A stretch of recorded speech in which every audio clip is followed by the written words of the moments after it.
বিশ্বকাপ মানেই ফুটবলের মহাযুদ্ধ, আর ২০২৬ সালের বিশ্বকাপে দেখা যাচ্ছে এক অনন্য ইতিহাস। প্রথমবারের মতো ফিফা বিশ্বকাপে অংশ নিচ্ছে ১৩টি মুসলিম প্রধান দেশ। ফুটবলের সবচেয়ে বড় মঞ্চে মুসলিম বিশ্বের এমন শক্তিশালী উপস্থিতি এর আগে কখনো দেখা যায়নি।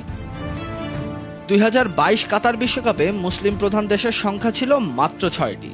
মাত্র ৪ বছরের ব্যবধানে সেই সংখ্যা বেড়ে দাঁড়িয়েছে ১৩তে, অর্থাৎ দ্বিগুণেরও বেশি বৃদ্ধি। ৪৮ দলের এই বিশ্বকাপে প্রায় ৩০% দলই মুসলিম প্রধান রাষ্ট্র।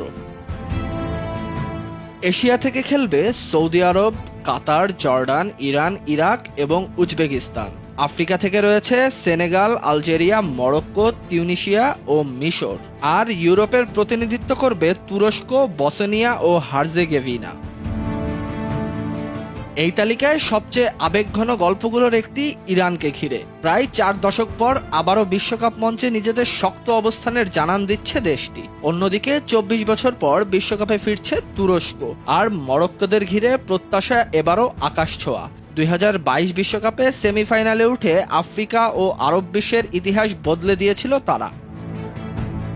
তবে অংশগ্রহণ নয়, এবার লক্ষ্য আরও বড়। মুসলিম বিশ্বের কোটি কোটি ফুটবল প্রেমী স্বপ্ন দেখছেন বিশ্বকাপের শেষের দিকে নিজেদের কোনো প্রতিনিধিকে দেখতে। মরক্কোর সাফল্য দেখিয়ে দিয়েছে স্বপ্ন আর বাস্তবতার দূরত্ব এখন আগের চেয়ে অনেকটাই কম।